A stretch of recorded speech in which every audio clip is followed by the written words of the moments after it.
লজ্জা করে না? মানুষ খেটে কুটে রুজি করতে চায়, আর তোমরা গিয়ে সেই মানুষের উপর চাঁদা চাও। যদি তোমাদের পেটে ক্ষুধা থাকে, তোমাদের জন্য দুইটা সমাধান। একটা হলো ছেড়ে দাও, আল্লাহ আমাদেরকে যে রিজেক্ট দিয়েছেন তার থেকে তোমাদেরকে আমরা ন্যায্য অংশ দিয়ে দেব, মিলেমিশে হালাল রুজি খাবো। এটা যদি পছন্দ না হয়, রাস্তার পাশে গিয়ে ভিক্ষা করো, কিন্তু কারো কাছে চাঁদা চাইও না। ভিক্ষা করা হারাম নয়, চাঁদা চাওয়া হারাম। হারাম ছেড়ে দাও। এইভাবে সমাজের বিভিন্ন জায়গায় যারা দুর্নীতি করেন তাদেরও দুশ্চিন্তার কোনো কারণ নেই। আপনারা দুর্নীতি ছেড়ে দিয়েও ইনশাল্লাহ ভালো থাকবেন, সম্মানের সাথে বসবাস করবেন।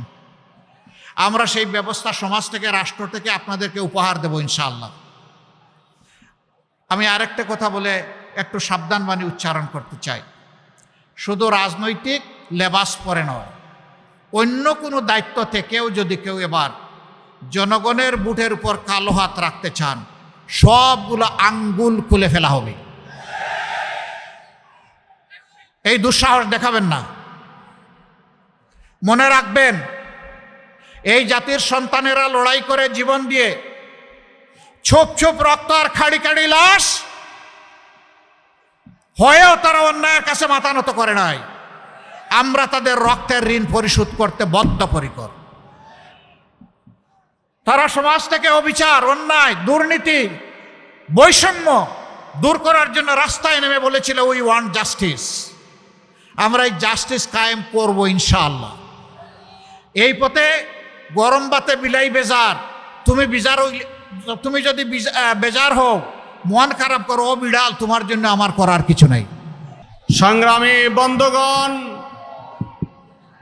এবারে মহেন্দ্র খানে বক্তব্য পেশ করবেন, জাতিকে দিক নির্দেশনা পেশ করবেন জুলাই যোদ্ধাদের আইকন, বাংলাদেশ জামাত ইসলামীর আমিরে জামাত, আমাদের প্রিয় রাহবার জনাব ডক্টর শফিকুর রহমান। ডক্টর শফিকুর রহমান। আসসালামু আলাইকুম ওয়া রাহমাতুল্লাহ। লিল্লাহি তাকবীর, লিল্লাহি তাকবীর। ইনকিলাব, ইনকিলাব। আসন্ন নির্বাচনকে সামনে রেখে ঐতিহ্যবাহী জেলা বাংলাদেশের দক্ষিণ পশ্চিমাঞ্চলের গুরুত্বপূর্ণ এই জেলার উপকণ্ঠে ঐক্যবদ্ধ বাংলাদেশের পক্ষ থেকে 11 দলীয় নির্বাচনী ঐক্যের চারজন প্রার্থীর সমর্থনে আয়োজিত নির্বাচনী জনসভার সম্মানিত সভাপতি, সভা মঞ্চে বসা 11 দলের কেন্দ্রীয় এবং স্থানীয় নেতৃবৃন্দ, ঝিনাইদহের সম্মানিত ভাই ও বোনেরা, সাংবাদিক বন্ধুগণ, উলামা হযরত, বিভিন্ন পেশার সম্মানিত ব্যক্তিবর্গ, আজ আমি আপনাদের সামনে কার্যত বক্তৃতা দিতে আসিনি। আমি এসেছি সেই সমস্ত মজলুম মানুষের কণ্ঠ হয়ে কথা বলতে, যারা বিগত আমলে নিজের সন্তান হারিয়েছেন, স্বামী হারিয়েছেন, কেউ কেউ স্ত্রী হারিয়েছেন, কেউ কেউ ভাই হারিয়েছেন, কেউ কেউ বোন হারিয়েছেন, অবুঝ শিশুরা তাদের পিতাকে হারিয়েছে। জালিম শাসক তাদেরকে নির্মমভাবে খুন করেছে। আমি তাদের হয়ে আপনাদের সামনে আজ দাঁড়িয়েছি। এরকম যাদেরকে এই দুনিয়া থেকে নির্মমভাবে বিদায় করা হয়েছে, জীবনের ঝুঁকি নিয়ে চেষ্টা করেছি তাদের ঘর দুয়ারে পৌঁছে যাওয়ার। তাদের চেহারাগুলো দেখার, তাদের বুকের আকুতি এবং চোখের চাহনি বুঝার। আমি ওই সমস্ত সন্তানহারা মা এবং বাবা, স্বামীহারা স্ত্রী এবং পিতাহারা সন্তানের চোখের কোনায় পানি দেখেনি, আমি দেখেছি রক্তের ফুঁটা।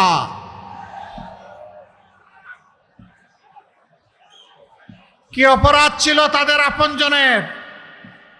অপরাধ একটাই, ফ্যাসিবাদী শাসন। তাদের শাসন ব্যবস্থা কিয়ামত পর্যন্ত সম্ভবত চালানোর আশা করেছিল। এই পথে যাদেরকেই বাধা মনে করেছে তাদের সাথেই এই নির্মম আচরণ করা হয়েছে।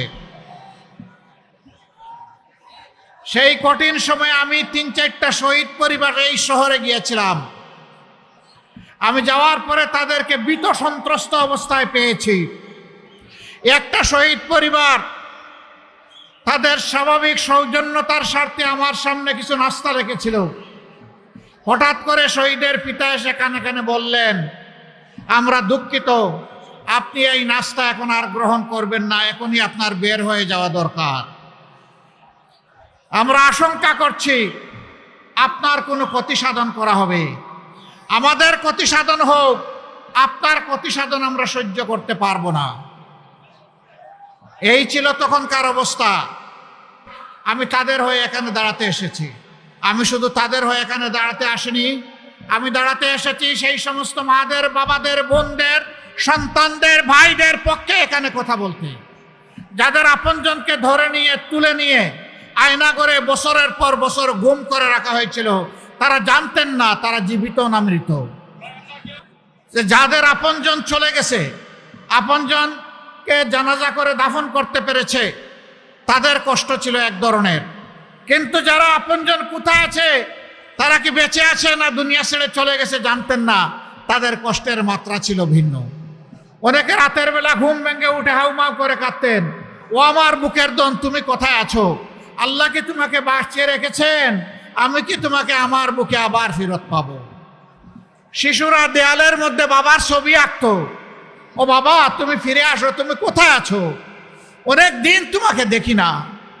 আমরা যখন তাদের কাছে গিয়েছি, আমাদের কণ্ঠ স্তব্ধ হয়ে এসেছে। তাদেরকে সান্ত্বনা দেওয়ার কোনো ভাষা আমরা খুঁজে পাইনি। আল্লাহ তাআলা আমাদেরকে মেহেরবানি করে 24-এর 5ই আগস্ট এই দুঃশাসনের জাতাকল থেকে মুক্ত করেছে। কিন্তু এখনো অনেক মা তার সন্তানকে ফেরত পায়নি, অনেক শিশু তার বাবাকে ফেরত পায়নি, অনেক বোন তার স্বামীকে ফেরত পায়নি। যদি তারা জানতো যে তাদেরকে খুন করে অমুক জায়গায় কবর দেওয়া হয়েছে, অন্তত কবরের পাশে গিয়ে মাটি চয়ে একটু সান্ত্বনা নিতে পারত। সে সুযোগটা এখনো তারা পাচ্ছে না। আমি তাদের হয়ে আজকে এখানে দাঁড়িয়েছি। সম্মানিত জিনেদাবাসী, আমি ওদের হয়ে দাঁড়িয়েছি যেই মা বোনেরা আল্লাহর দিনের পক্ষ নেওয়ার কারণে দফায় দফায় তাদেরকে গ্রেফতার করে কারাগারে পাঠানো হয়েছে, রিমান্ডে নেওয়া হয়েছে, সম্মানহানি করা হয়েছে। কি অপরাধ? অপরাধ আর কিছু না, ওমা নাকামু মিনহুম ইল্লা আইয়ুমিনু বিল্লাহিল আজিজিল হামিদ। তারা আল্লাহ তাআলাকে রব মেনে নিয়ে তাকে সবচাইতে মহাপরাক্রমশালী, শক্তিশালী বলেছিল। আর বলেছিল আমরা কোনো মানুষের প্রশংসা করি না, আমরা প্রশংসা করি কেবল আল্লাহ রাব্বুল আলামিনের। এই জন্য আমাদের মা বোনের গায়ে হাত দিয়েছে, বিব্রত করেছে, কষ্ট দিয়েছে। আমি তাদের হয়ে আজকে এখানে দাঁড়িয়েছি। আমি ওই সমস্ত 18 কোটি মানুষের হয়ে এখানে দাঁড়িয়েছি, সিন্ডিকেট করে যাদের পকেট থেকে জোর করে টাকা নেওয়া হয়েছে, চাঁদাবাজি করে যাদেরকে কষ্ট দেওয়া হয়েছে, রিমান্ডে নিয়ে নির্যাতন করে মোবাইল ওপেন করে দিয়ে বলেছে তোর মাকে বল, তোর বাবাকে বল টাকা নিয়ে আসতে। আমি সেই মজলুম মানুষগুলার পক্ষে এখানে দাঁড়িয়েছি। আমি আপনাদের কাছে জানতে চাই, সেই ফ্যাসিবাদ কারো গাড়ে ভর করে বাংলায় আবার চলে আসুক, আপনারা কি তা চান? আমাদের সিংহ শার্দুল ছেলেমেয়েরা 24-এ তার জবাব দিয়েছে বুকের রক্ত দিয়ে, জীবন দিয়ে। আমি তাদের প্রতি এবং যাদের কথা আজকে বললাম সকল শহীদদের প্রতি গভীর শ্রদ্ধা নিবেদন করছি। এই জেদা দক্ষিণবঙ্গের সবচাইতে বড় শহীদ ঈদগাহ। এখানে যত মানুষকে নির্মমভাবে খুন করা হয়েছে আর কোথাও তা হয়নি। সোহানের কথা বড় মনে পড়ে। ওর চেহারাটা তখন দেখলাম, ওকে হত্যা করার পর চোখ যখন ওরা খুলে ফেলল, কি নির্মম, কি নিষ্ঠুর। তার মা বলেছিলেন, ওরে তোমরা আমার বুকের ধন কেড়েই যখন নিয়ে গেলে তখন তার দুইটু চোখ কেন তোমরা উপড়ে ফেললে? কি জবাব আমাদের এই মায়ের কাছে? কোনো জবাব নেই। সবুজের দুটি কচি সন্তানকে, অবুজ সন্তানকে যখন কুলে নিয়েছিলাম তখন চোখের পানি ধরে রাখতে পারিনি। এই সন্তানগুলোর কাছে আমাদের জবাব কি? আমরা বলেছি এই ফেসিবাদ আর ফিরে আসতে দেব না, ইনশাল্লাহ দেব না। বুকের রক্ত দিয়ে তাড়িয়েছি, কেউ আবার আসতে চাইলে বুকের রক্ত দিয়ে তাদেরকে রুখে দিব ইনশাআল্লাহ। প্রিয় জেনেদাবাসী, আমি জানি এই এলাকায় মানসম্মত শিক্ষা প্রতিষ্ঠান নেই। শিক্ষা প্রতিষ্ঠান যেমন নেই, স্বাস্থ্যসেবা নিশ্চিত করার জন্য তেমন কোনো মেডিকেল কলেজ বা বিশেষায়িত হাসপাতালও নেই। আমরা ঘোষণা করেছি ইনশাআল্লাহ পর্যায়ক্রমে আল্লাহ যদি আমাদেরকে সুযোগ দেন তাহলে পর্যায়ক্রমে বাংলাদেশের প্রত্যেকটি জেলায় আমরা সরকারি মেডিকেল কলেজ গড়ে তুলব ইনশাআল্লাহ। শুধু মেডিকেল কলেজ গড়ে তুলে দূরে থেকে চেয়ে চেয়ে বসে থাকব না। সবগুলা মেডিকেল কলেজকে উন্নত প্রযুক্তি সমৃদ্ধ করে দক্ষ জনবল দিয়ে এমনভাবে পরিচালিত করা হবে যাতে সংশ্লিষ্ট এলাকার জনগণ স্বস্তির সাথে তাদের স্বাস্থ্যসেবার অধিকার সানন্দে স্বেচ্ছায় এখানে এসে তারা ভোগ করতে পারেন। আমরা মাঝে মাঝে দেখি চিকিৎসকরা অনেক সময় মফস্বল জেলাগুলার মেডিকেল কলেজে আসতে চান না। তার তিনটা কারণ। নাম্বার ওয়ান, তাদের সন্তানদেরকে লেখাপড়া করানোর জন্য মানসম্মত শিক্ষা প্রতিষ্ঠান থাকে না। নাম্বার টু, নিজেদেরও স্বাস্থ্যসেবা নেওয়ার মতো পর্যাপ্ত ব্যবস্থা থাকে না। নাম্বার থ্রি, এইখানে তাদের সন্তানদের পরিবারের সদস্যদের কর্মসংস্থানের কোনো ব্যবস্থা থাকে না। আমরা ঘোষণা করেছি ইনশাআল্লাহ আমরা কর্মবান্ধব পরিবেশ সারা বাংলাদেশে গড়ে তুলব। সম্মত শিক্ষা প্রতিষ্ঠান গড়ে তুলব, প্রাইমারি থেকে একদম ইউনিভার্সিটি পর্যন্ত। 18 কোটি মানুষের দেশ। এই দেশে শিক্ষা ব্যবস্থাকে ঠিক না করা পর্যন্ত জাতিকে ঠিক করা সম্ভব নয়। একটি বেটার এডুকেশন ছাড়া একটা বেটার নেশন আমরা গড়তে পারবো না। এই জন্যে শিক্ষায় অবশ্যই আমরা গুরুত্ব দেব। তখন ওই চিকিৎসক বন্ধুটি আর নিজেকে নিয়ে বিপদে পড়বেন না। সম্মানিত ভাইয়েরা, শুধু চিকিৎসক না, এই ধরনের বহু পেশায় দক্ষ মানুষ এখানে আসতে চায় না। আমরা তাদেরকে পরিবেশ নিশ্চিত করার পরেও যদি কেউ না আসেন, তার বিপক্ষে রাষ্ট্র ব্যবস্থা নিতে ভুল করবে না।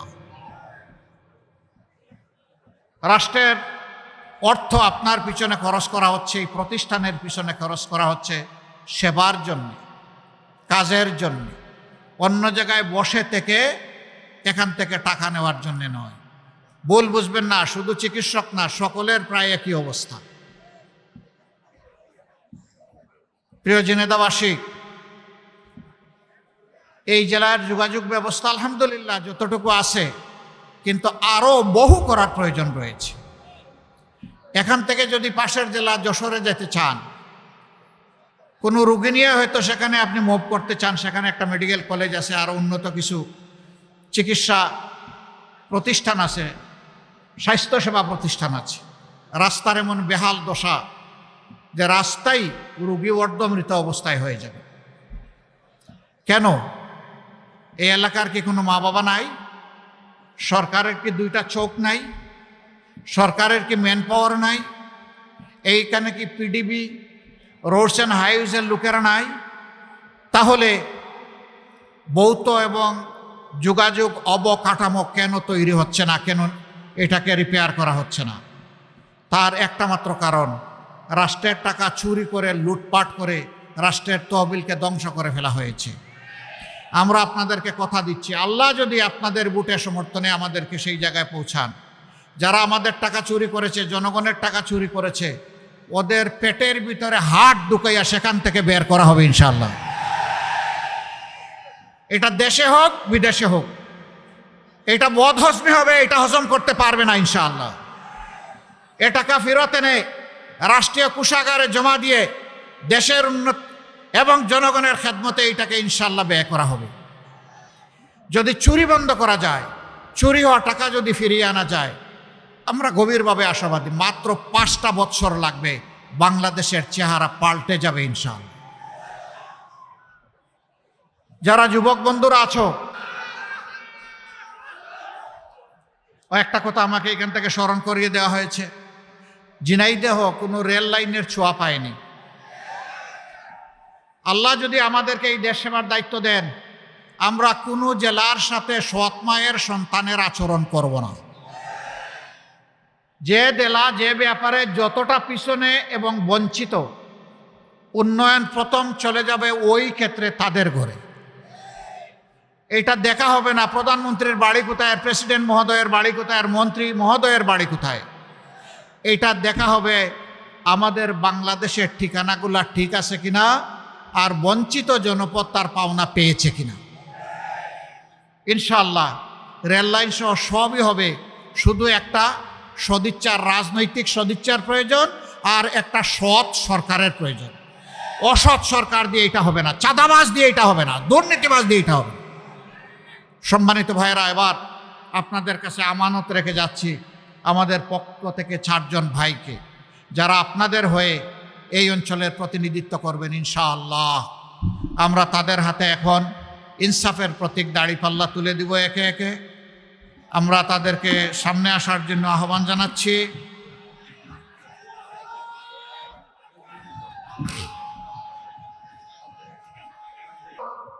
তোমাদেরকে বলতে চাই, তোমাদেরকে আমরা কোনো বেকার ভাতা টাতা দেব না। বেকার ভাতা দিয়ে তোমাদেরকে আমরা অপমানিত করতে চাই না। আমাদের যুবকেরা কারো কাছে বেকার ভাতা চায় না। আমাদের যুবকেরা তাদের দক্ষতার, যোগ্যতার স্বীকৃতি চায়, তারা হাতে হাতে কাজ চায়।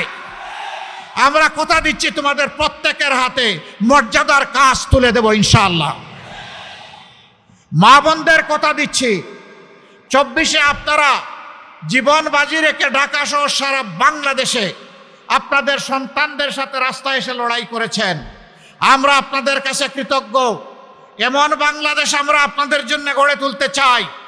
আপনাদের গৃহে, যাতায়াত অবস্থায়, চলাচলে এবং কর্মস্থলে 3 জায়গায় ইনশাআল্লাহ আমরা আপনাদের জন্য শতভাগ নিরাপত্তা এবং মর্যাদা নিশ্চিত করব। কোনো জালিম আপনাদের দিকে চোখ তুলে তাকানোর সাহস করবে না। আর যদি কেউ করে, রাষ্ট্র তার চোখ উপড়ে ফেলবে। আল্লাহ রসুল বলেছিলেন, আল্লাহর দেওয়া হেদায়েতের ভিত্তিতে ও বিশ্ববাসী, আজকে তোমাদেরকে এমন একটি শাসন সমাজ ব্যবস্থা উপহার দিয়ে যাচ্ছে, সানাত ইয়েমেনের সানা থেকে মরক্কোর হাজারামাউত পর্যন্ত এই দীর্ঘ রাস্তা একজন তরুণী, তম্বি, যুবতী একাকী রাস্তা অতিক্রম করবে, আল্লাহ ছাড়া আর কাউকে ভয় করবে না। আমরা সেই দেশটিই দেখতে চাই, তার জন্যই আমরা লড়ে যাচ্ছি। মা বোনরা আমাদের ইজ্জতের, আবেগের ঠিকানা। আমরা প্রত্যেকে মা বোনদের গর্ভ থেকেই দুনিয়া এসেছি। 285 দিন গর্ভে থেকে তাদেরকে কষ্ট দিয়েছি, দুনিয়া এসেও কষ্ট দিয়েছি, বুকের দুধ চুষে চুষে খেয়েছি, আর সেই বুকের উপরে পেশাব পায়খানা বমি করেছি। মা শীতে কিংবা গ্রীষ্মে কখনো তার আদরের দুলাল দুলালিকে বিরক্ত হয়ে ছুঁড়ে মারেন নাই, বরঞ্চ উল্টা চুমু দিয়েছেন। সেই মায়ের ঋণ পরিশোধ করার কোনো শক্তি আমাদের নেই। আমাদের ওই মায়েদের ইজ্জত নিয়ে যারা টানাটানি করবে, তাদের দিকে যারা অসুরের চোখ দিয়ে তাকাবে, তাদের দিকে যারা হাত বাড়াবে, সেই সবগুলো হাতকে অবশ করে দেওয়া হবে ইনশাআল্লাহ। আমরা যদি মায়ের সন্তান হয়ে থাকি, তাহলে মায়েদের পাশে এভাবেই আমাদেরকে দাঁড়াতে হবে। যেই জাতি তার মাদেরকে ইজ্জত দিতে জানে, রাব্বুল ইজ্জত সেই জাতির ইজ্জতকে বাড়িয়ে দেন। আর যেই জাতি, যেই দল, যেই গোষ্ঠী মায়েদেরকে ইজ্জত দিতে জানে না, আল্লাহ তাদেরকে অপদস্থ করেন, বেইজ্জত করেন। আমরা এই ধরনের অপতৎপরতায় লিপ্ত যারা, তাদেরকে বলি তোমাদের মাকে সম্মান করতে শিখো, তাহলে সমাজের মাদেরকেও তোমরা সম্মান করতে পারবা। তোমরা যদি সমাজের মাদেরকে সম্মান না করো, আমরা ধরে নিব তোমরা তোমাদের মাকেও সম্মান করো না। প্রিয় জেনেদাবাসী, আমরা যুদ্ধ ঘোষণা করেছি দুর্নীতির বিরুদ্ধে। আমরা 11টি দল এক হয়েছি দুর্নীতিকে লাল কার্ড দেখানোর জন্য। দুর্নীতি তোমাকে লাল কার্ড। জিনেদার মানুষ শিক্ষিত ভালো, এখানে কিন্তু চাঁদা কেউ নেয় না। এটাও নেয়, আগের চেয়ে কম রেটে নেয়। হ্যাঁ, বিভিন্ন জায়গায় জিজ্ঞেস করেছি, কয় যে রেট বাড়ায় দিস। লজ্জা করে না? মানুষ খেটে কুটে রুজি করতে চায়, আর তোমরা গিয়ে সেই মানুষের উপর চাঁদা চাও। যদি তোমাদের পেটে ক্ষুধা থাকে, তোমাদের জন্য দুইটা সমাধান। একটা হলো ছেড়ে দাও, আল্লাহ আমাদেরকে যে রিজেক্ট দিয়েছেন তার থেকে তোমাদেরকে আমরা ন্যায্য অংশ দিয়ে দেব, মিলেমিশে হালাল রুজি খাবো। এটা যদি পছন্দ না হয়, রাস্তার পাশে গিয়ে ভিক্ষা করো, কিন্তু কারো কাছে চাঁদা চাইও না। ভিক্ষা করা হারাম নয়, চাঁদা চাওয়া হারাম। হারাম ছেড়ে দাও। এরপরে তোমাদের জন্য সুসংবাদ, আমরা এদেশের যুবকদের হাতে কাজ তুলে দিতে প্রতিশ্রুতিবদ্ধ। তোমরাও এদেশের যুবক, তোমাদেরকে আমরা সম্মানের কাজ তোমাদের হাতে তুলে দেব ইনশাআল্লাহ। সেদিন আমরা মিলেমিশে প্রিয় বাংলাদেশ গড়ব। তাই আমাদের স্লোগান হচ্ছে, অনৈক্য নয়, বিভক্তি নয়, ঐক্যবদ্ধ বাংলাদেশ। আপনারা সেই বাংলাদেশের সাথে থাকবেন ইনশাআল্লাহ। সম্মানিত ভাইয়েরা, এইভাবে সমাজের বিভিন্ন জায়গায় যারা দুর্নীতি করেন, তাদেরও দুশ্চিন্তার কোনো কারণ নেই। আপনারা দুর্নীতি ছেড়ে দিয়েও ইনশাআল্লাহ ভালো থাকবেন, সম্মানের সাথে বসবাস করবেন। আমরা সেই ব্যবস্থা সমাজ থেকে, রাষ্ট্র থেকে আপনাদেরকে উপহার দেব ইনশাআল্লাহ। আমি আরেকটা কথা বলে একটু সাবধানবাণী উচ্চারণ করতে চাই। শুধু রাজনৈতিক লেবাস পরে নয়, অন্য কোনো দায়িত্ব থেকেও যদি কেউ এবার জনগণের বুটের উপর কালো হাত রাখতে চান, সবগুলো আঙ্গুল খুলে ফেলা হবে। এই দুঃসাহস দেখাবেন না। মনে রাখবেন, এই জাতির সন্তানেরা লড়াই করে জীবন দিয়ে ছোপ ছোপ রক্ত আর খাড়ি খাড়ি লাশ হয়েও তারা অন্যায়ের কাছে মাথা নত করে নাই। আমরা তাদের রক্তের ঋণ পরিশোধ করতে বদ্ধপরিকর।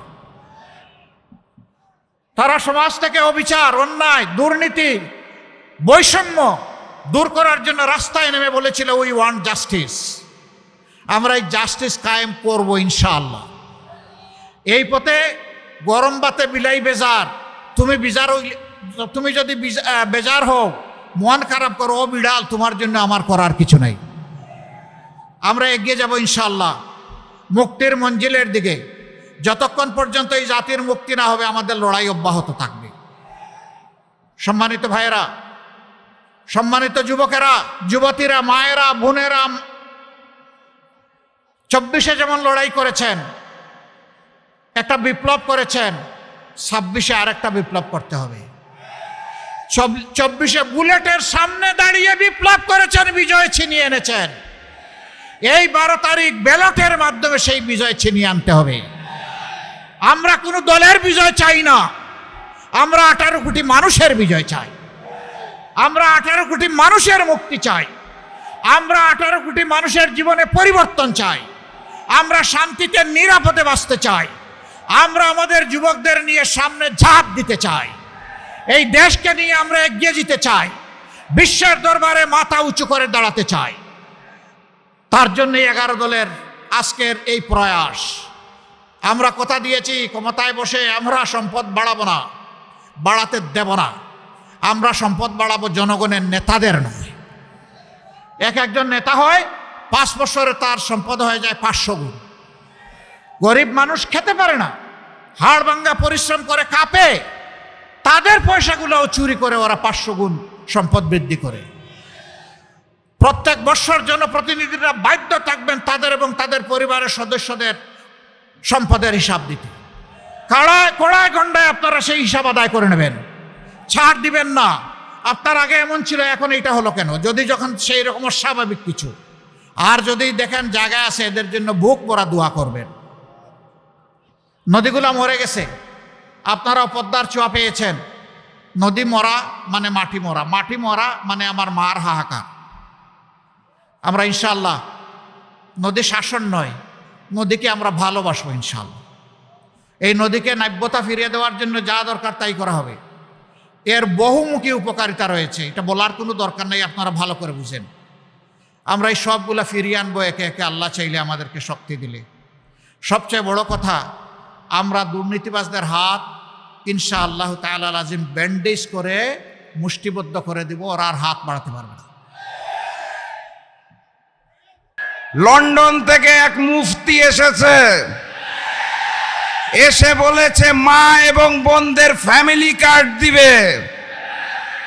তারপরে গতকাল বাংলাদেশের বিভিন্ন জেলায় জামাতে ইসলামীর নারী কর্মীদের উপর হামলা করা হয়েছে। এক মুখে এক কথা বলে, মাঠে হয় অন্য কাজ। ওনার নির্বাচনী সভায় শুনতে পেলাম বাংলাদেশের একটা অঞ্চলে পুলিশ প্রশাসন জানে না, সরকার জানে না, কিন্তু উনি জানেন 20টা অঞ্চলে নাকি মাদকের ব্যবসা করা হয়। উনি একবারও বললেন না বক্তব্যে ওই 20 জায়গার মাদক বন্ধ করা হবে। উনি 2 বার বললেন নিয়ন্ত্রণ করা হবে। এর অর্থ কি আমি আর ব্যাখ্যা করতে চাই না, আপনারা বুঝে নেবেন। আমি শুধু বলতে চাই, আগামী 12 তারিখ গণভোটে হাকে জয়যুক্ত করতে হবে। ঝিনাইদহে কয়টি আসন? 4টি আসনে দাঁড়িপাল্লাকে জয়যুক্ত করে আগামীর প্রধানমন্ত্রী ডাক্তার শফিকুর রহমানকে এই 4টি আসন উপহার দিতে হবে। প্রস্তুত আছেন? যুদ্ধের জন্য প্রস্তুত? কেন্দ্র পাহারা দেওয়ার জন্য প্রস্তুত? ইনশাআল্লাহ প্রয়োজনে আবারও শহীদ হব, কিন্তু চাঁদাবাজদের হাতে আর দেশ দেব না। পূর্ববর্তী জালেমের ছিল রক্ষী বাহিনী, নতুন জালেমের রয়েছে চাঁদা বাহিনী। রক্ষী বাহিনী পুরাতন জালেমকে রক্ষা করতে পারে নাই, নতুন জালেমকেও চাঁদা বাহিনী রক্ষা করতে পারবে না ইনশাআল্লাহ। ঝিনাইদহ 1 আসন, এই আসনে 11 দলের পক্ষ থেকে আমরা ঐক্যবদ্ধ হয়ে মনোনীত করেছি আমাদের ভাই জনাব মোহাম্মদ মতিউর রহমান।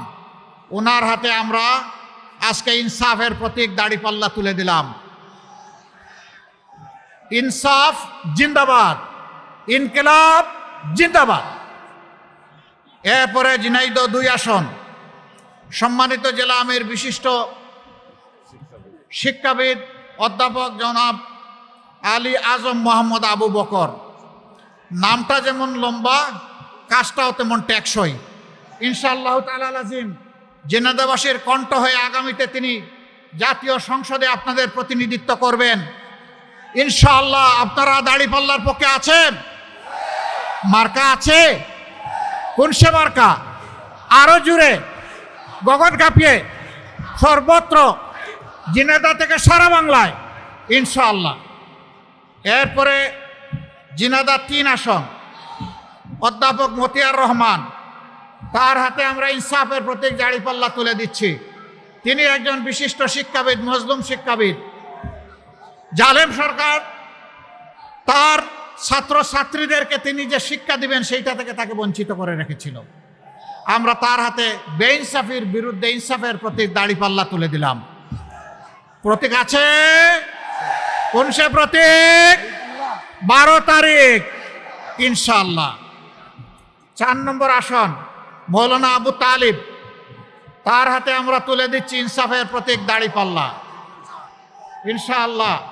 জিনেদা চার। আচ্ছা, এই মানুষগুলাকে দেখতে কি মায়া লাগে? ভালো মানুষ মনে হয়? দেশপ্রেমিক মনে হয়? তাদের পাশে থাকবেন, হাতকে শক্তিশালী করবেন ইনশাআল্লাহ। দাড়িপাল্লার বিজয় ছিনিয়ে আপনারা 12 তারিখ বাসায় ফিরবেন এবং শান্তির ঘুম দিবেন, তাই না? না, বাসায় ফেরার পরে ভালো করে উজু করবেন, 2 রাকাত সালাতের জন্য নিয়ত করবেন, 4টা সেজদা দিবেন, বুক ভরা আবেগ আর চোখ ভরা পানি নিয়ে আল্লাহ তাআলাকে বলবেন, হে আল্লাহ, এই বিজয়ের জন্য তোমার দরবারে অসংখ্য শুকরিয়া। আর এই বিজয় অর্জন করতে গিয়ে ভুল ত্রুটি যা হয়েছে, আল্লাহ তুমি আমাদেরকে ক্ষমা করে দাও। আল্লাহ তুমিই কেবল পবিত্র, আমরা পবিত্র নই। আমাদেরকে ক্ষমা করে দিয়ে, মাফ করে দিয়ে তুমি তোমার কুলে আমাদেরকে তুলে নাও। সম্মানিত জিনেদাবাসী, ভোট তো একটা গেল, আর একটা কি করবেন? কি ভোট দিবেন? হা মানে আজাদি, বলেন হা মানে কি? না মানে গুলামি, বলুন না মানে কি?